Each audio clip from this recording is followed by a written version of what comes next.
사랑하는 교회 여러분, 오늘은 준비의 달 2월 네 번째 주일이자 예수님의 고난을 묵상하는 사순절 첫째 주일입니다.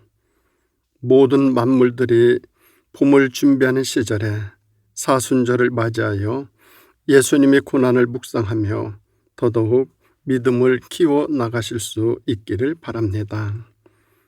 오늘 주님의 고난을 묵상하며 예배 드리는 모든 성도님들에게 새 봄의 은총이 가득하시기를 기원드립니다.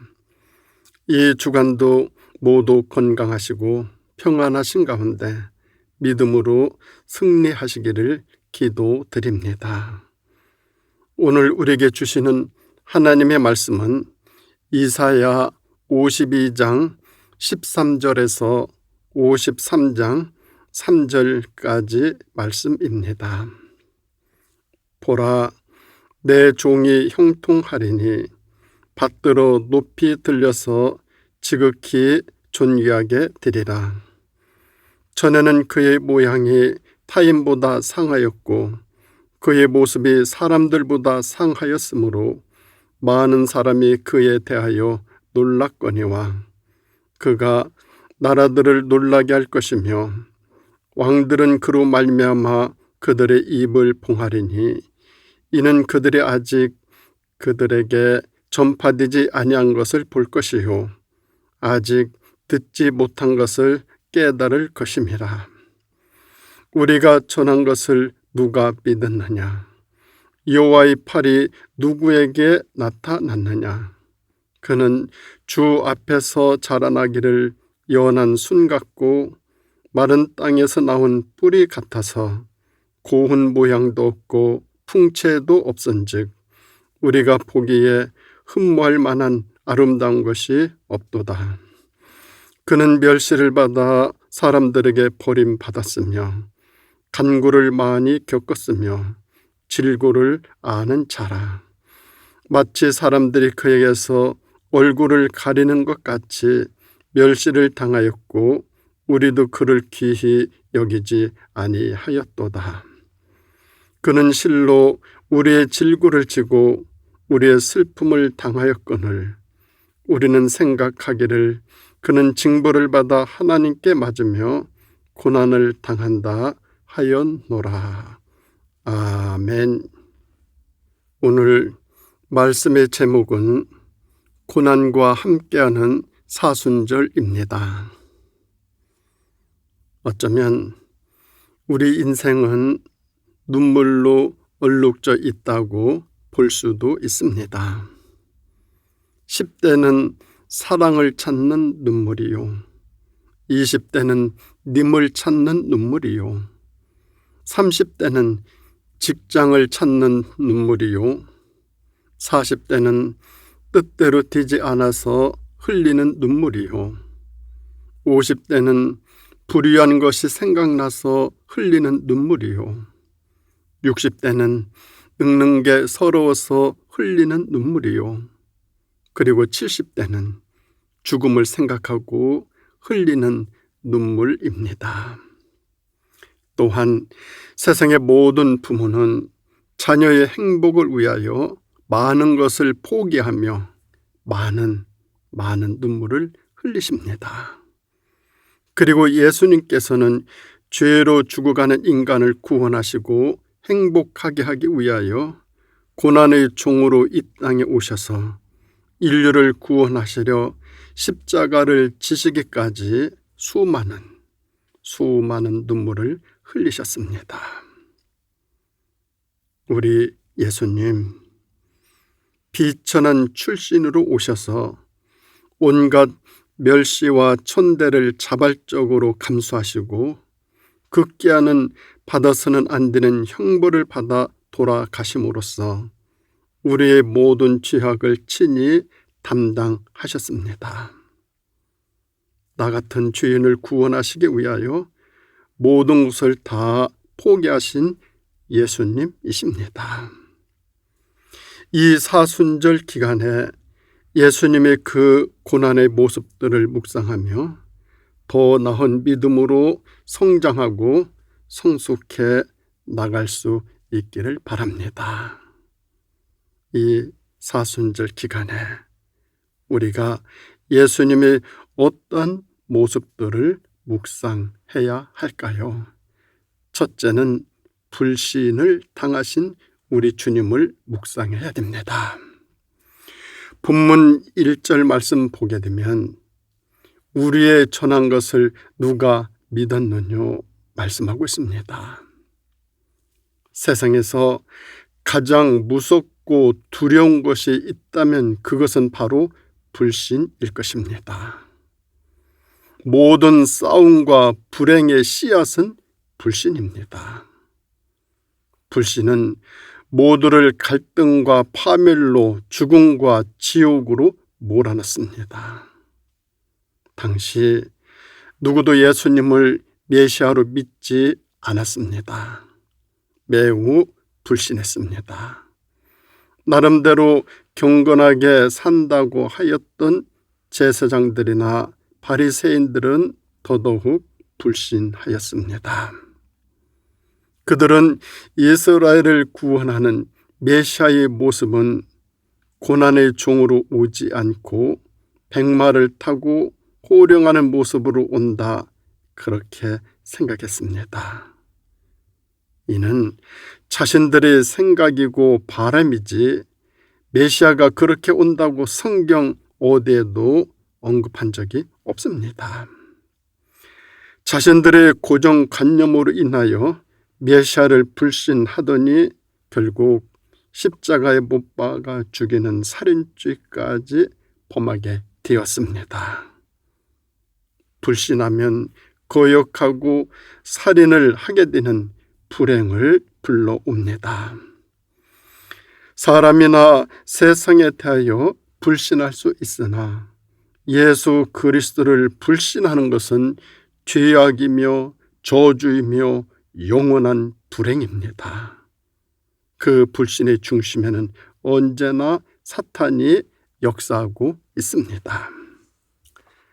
사탄은 수단 방법을 가리지 아니하고 믿지 못하게 합니다. 꼭 100년 전 1923년 영국에서 대서양을 횡단하는 초호화 유람선 타이타닉호가 빙산을 들이받아 침몰하기 시작했을 때 그곳에서 불과 50km 떨어진 곳에는 캘리파니오가 항해하고 있었습니다. 사고 현장으로부터 1시간도 걸리지 않는 가까운 거리였습니다. 배가 기울기 시작하자 타이타닉호 무선사들은 필사적으로 구조 요청을 보냅니다. 그런데 그때 캘리포니아호 무선사는 무전기를 꺼놓은 채 잠이 들어 있었습니다. 만약 무선사가 무전기를 켜 놓았더라면 타이타닉호 참사는 발생하지 아니했을 것입니다. 무선사 한 사람의 무책임이 엄청난 희생을 방치한 것입니다. 인간 세상의 대형 사고는 보통 작은 부주의 하나에서 비롯됩니다. 사람들 간의 갈등과 싸움도 무관심과 부주의에서 시작되는 경우가 많습니다. 책임감은 공동체와 나를 지켜주는 든든한 울타리입니다. 그래서 한 사람의 책임이 매우 중요합니다. 무책임과 불신의 한 사람이 많은 사람들을 불행하게 합니다. 반면 성실과 믿음의 한 사람은 많은 사람들을 행복하게 만듭니다. 지금 우리 사회는 불신으로 가득 차 있습니다. 도무지 무엇도 누구도 믿을 수 없는 참담한 현실이 오늘날 우리들의 모습입니다. 2000년 전에 세상의 죄인들을 구원하시기 위해 오셨건만 온갖 사람들로부터 불신을 당하신 우리 예수님, 자신의 유익이나 명예가 아닌 영혼을 구원하시기 위해 오신 우리 예수님, 사순절 기간 동안이라도 이러하신 우리 예수님을 묵상하며 경건한 삶으로 믿음을 더 성장시켜 나갈 수 있기를 바랍니다. 그런가 하면 두 번째로, 사순절 기간에 예수님을 묵상할 때에 무시를 당하신 우리 예수님을 묵상해야만 하겠습니다. 2절 본문 말씀 보면은 그는 주 앞에서 자라나기를 연한 순 같고 마른 땅에서 나온 줄기 같아서 고운 모양도 없고 풍채도 없은즉 우리 보기에 흠모할 만한 아름다운 것이 없도다 라고 하였습니다. 메시아의 모습이 연한 순 같고 마른 땅에서 나온 줄기 같고 고운 모양도 없고 풍채도 없다 하였습니다. 흠모할 만한 아름다운 것, 그것도 없었습니다. 이는 예수님의 외모가 매력적이지 않음을 언급하고 있습니다. 메시아로 오신 예수님의 모습은 다른 사람의 관심을 끌 만큼 특별하지도 않았고 지극히 평범하셨습니다. 그래서 무시하고 천대하였습니다. 그런데 평범한 것이 무시당하고 천대받을 일입니까? 평범이야말로 가장 아름답고 지극히 자연스러운 행복입니다. 그런데 무시를 당하다니, 그것도 평범하지 않는 사람들에게 말입니다. 우리 예수님, 왜 이렇게 평범하게 오셨을까요? 그 이유는 섬김을 받으러 오신 것이 아니라 오히려 섬기는 종으로 오셨기 때문입니다. 인기나 갈채를 받기 위해서 오신 것이 아니라 병들고 가난한 사람들을 위로하고 고치기 위해서 오셨기 때문입니다. 우리 예수님, 너무 당당하고 아름답고 웅장한 모습으로 오셨다면 누가 접근할 수 있었겠습니까? 가까이 하기엔 너무나 먼 존재가 되었을 것입니다. 요즘 우리 사회에서 중년 남성들이 겪는 상실감과 허무감이 매우 큽니다. 심지어는 한국의 가장들을 가정의 외딴 섬으로 표현하고도 있습니다. 그만큼 무시당하고 있다는 상징일 것입니다. 부모 세대에는 대단했으나 지금은 아무것도 아닌 가장입니다. 가족에게 평생 애프터 서비스를 하면서도 자녀들로부터, 심지어는 아내로부터 철저히 소위를 당하고 있습니다. 가장의 말은 이미 권위를 잃은 지 오래되었습니다. 지금까지 누구를 위해서, 무엇 때문에 이 고생을 했나 하는 참담한 심정을 안고 사는 아버지들의 쓸쓸한 자화상이기도 합니다. 그래도 아버지는 자녀의 행복과 미래를 위하여 스스로 초라해지고 스스로 자원하여 무시를 당하기도 합니다. 그러면서도 좋아하고 기뻐하고 감사합니다. 자식이 잘 된다면 나는 어떻게 돼도 괜찮습니다.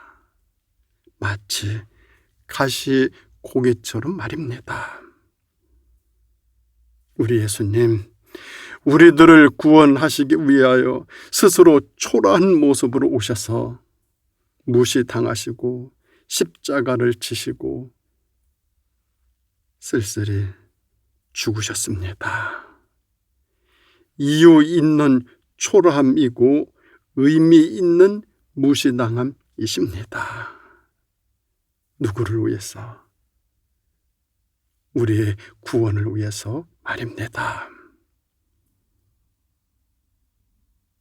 그런가 하면 세 번째로, 사순절 기간에 예수님의 고난을 묵상할 때 멸시를 당하신 주님을 묵상할 수 있기를 바랍니다. 본문 3절의 말씀을 보면 그는 멸시를 받아서 사람에게 실어 버림바 되었으며 간고를 많이 겪었으며 질고를 아는 자라. 마치 사람들에게 얼굴을 가리우고 보지 않음을 받는 자 같아서 멸시를 당하였고 우리도 그를 귀히 여기지 아니하였도다 말씀하고 있습니다. 이 말씀은 메시아에 대한 거절과 배척의 의미가 들어 있습니다. 고난의 종에 대한 태도 문제에 있어서 중립은 없습니다. 인간은 그의 구원을 즐거워하거나 높이거나 아니면 배척하고 멸시하거나 둘 중에 하나입니다. 그에 대한 무관심 역시 그에 대한 적의를 품고 있는 것입니다. 메시아 되신 예수 그리스도는 인간의 질고를 아는 분이시고 병을 잘 아는 분이십니다. 나약하고 병든 사람들을 아시고 아픔을 같이 하시고 병을 고쳐주시는 그리스도 예수님이십니다. 이 예수님이, 이 하나님이 하늘에 하나님의 보좌를 버리시고 낮고 천한 땅에 인간 세상에 오셨는데 인간들은 그리하신 예수님을 영접하지도 않았고 귀히 여기지도 않았습니다. 가장 존귀한 분을 가장 천하게 대했습니다. 이것이 인간의 무지이며 큰 죄악입니다. 그러나 우리 예수님 섭섭해 하시거나 분노하시지 않으셨습니다. 다 참으시고 용서하셨습니다. 참으로 불쌍히 여겨주셨습니다. 끝까지 긍휼과 사랑을 베풀어 주셨고 구원으로 모든 것들을 완성시켰습니다. 광에서 인심난다라는 말이 있습니다. 하지만 베풀고 나누는 것은 있고 없음의 문제가 아닙니다. 없어도 베풀 수 있고 나눌 수 있습니다. 여기 없어도 베풀 수 있는 7가지가 있는데 불교에서 가르치는 무제 7시입니다. 첫째는 화한시입니다. 부드러운 얼굴로 베풀라는 것입니다. 웃는 얼굴에 침 뱉지 못합니다. 밝게 웃는데 대적할 장사 없습니다. 얼굴빛이 좋으면 만사가 다 좋습니다. 부모에게나 자식에게나 배우자에게나 상사나 아랫사람들에게 웃는 낯빛과 부드러운 얼굴은 최상의 존중이요 대화법입니다. 아침을 부드러운 얼굴로 시작하는 사람은 하루가 좋고 하루를 좋은 얼굴로 사는 사람은 인생이 피이기 마련입니다. 얼굴에 미소를 머금은 것은 내 마음의 선택만으로 가능합니다. 그러니 스스로 부드러운 얼굴로 베풀 수 있기를 바랍니다. 그러면 만사가 저절로 다 풀립니다. 그런가 하면 두 번째로 온사시입니다. 좋은 말씨로 베풀라는 뜻입니다. 좋은 말씨란 상대를 배려하는 말씀씀이입니다. 말을 잘못하면 칼이 되고 말을 잘 쓰면 천냥빚도 갚습니다.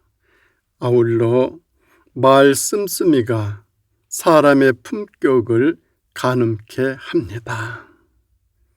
품자는 입구자가 3개 모인 것입니다.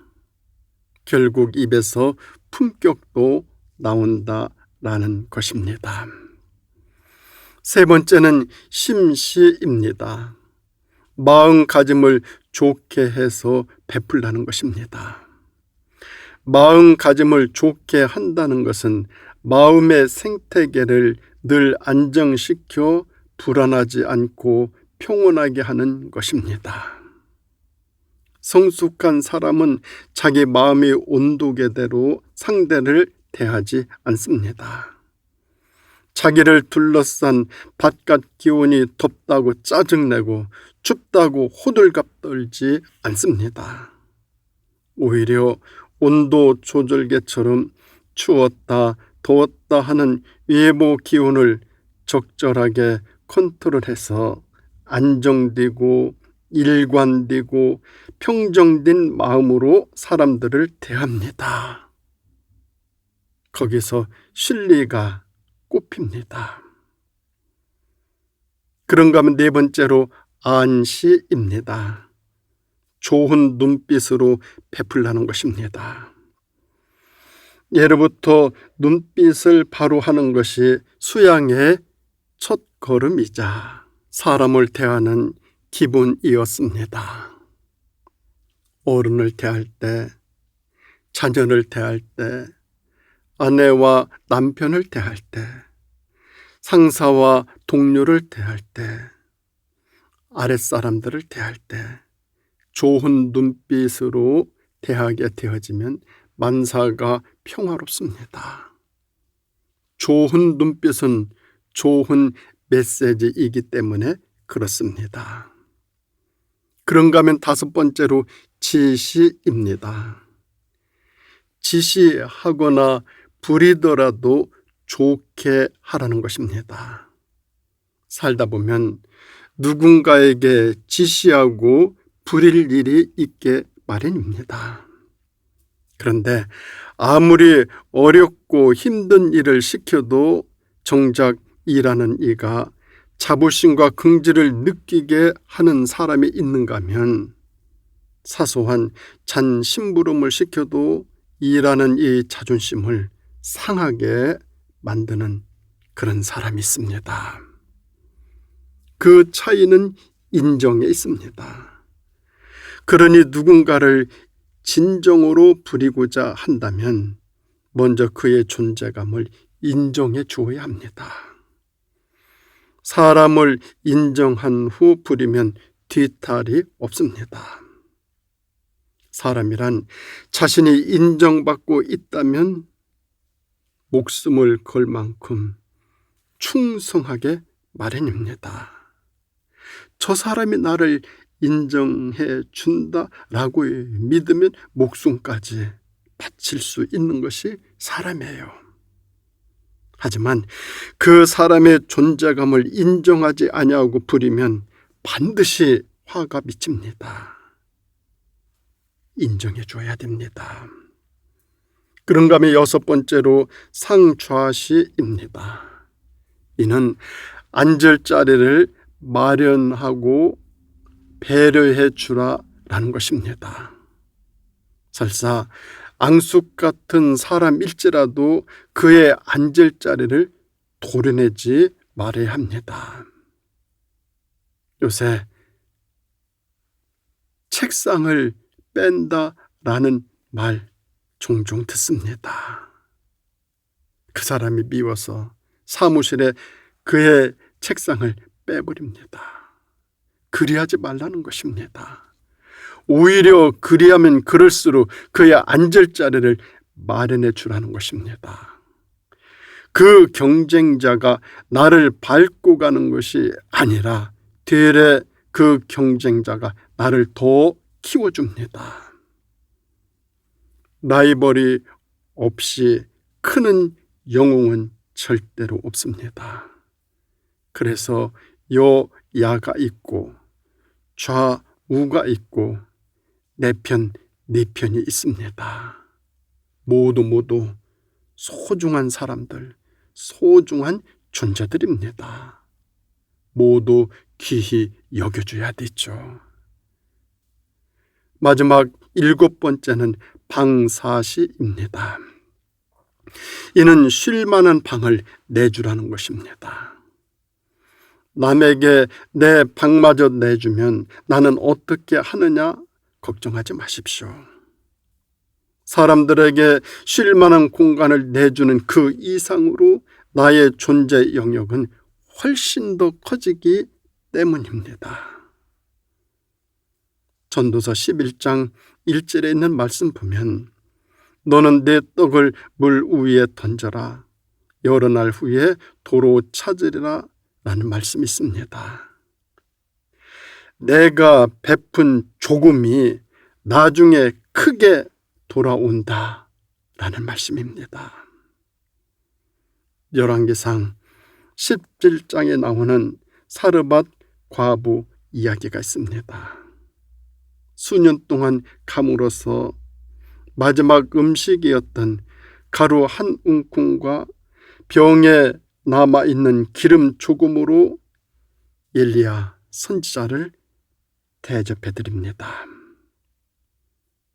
그 결과 비가 올 때까지 통의 가루가 떨어지지 아니하였고 병의 기름이 없어지지 아니했습니다. 병으로 아들이 죽었는데 그 아들이 살아나는 기적까지 만나게 됩니다. 무죄7시 없어도 베풀 수 있는 7가지는 우리 삶의 윤활유입니다. 겨우내 마음에 쌓인 온갖 먼지를 털어내고 무죄7시를 골고루 뿌리며 사순절을 지내시기 바랍니다. 그러면 녹슬고 삐걱거리던 마음의 근육들이 다시 활기를 띠면서 마음의 봄이 다시 찾아올 것입니다. 한 가지 덧붙인다면 우린 신앙인으로서 남을 위해 기도하고 축복해주고 복음을 전해야 합니다. 예수 그리스도 그분만이 구원이며 소망이며 행복입니다. 예수 그리스도만큼 우리를 사랑하신 분 없으십니다. 결코 우리를 포기하거나 버리지 아니하십니다. 나를 구원하시기 위해서 다 포기하신 우리 주님 예수 그리스도이십니다. 사순절이 시작됩니다.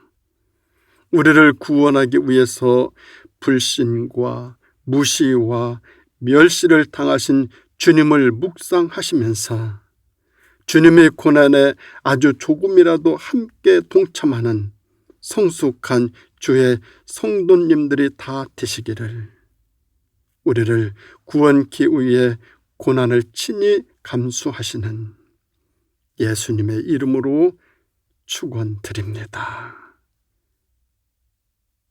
기도드리겠습니다. 우리를 구원하시기 위해서 친히 모든 고난을 담당하시고 십자가의 죽음까지 다 겪으신 우리 주님, 그러하신 주님을 묵상하는 40여일 동안의 이 사순절이 시작되고 있습니다. 새 봄, 새 소망이 움터나는 이 계절, 사순절에 우리 자신들 더 경건하게 거룩한 삶으로 주님의 고난을 묵상하며 우리의 믿음, 우리의 새 소망, 우리의 새 기쁨, 우리의 새로운 꿈을 펼쳐나가는 아름다운 봄을 준비하는 사순절 기간 되어질 수 있도록 인도하여 주시기를 예수님의 이름으로 간절히 기도드립니다. 아멘.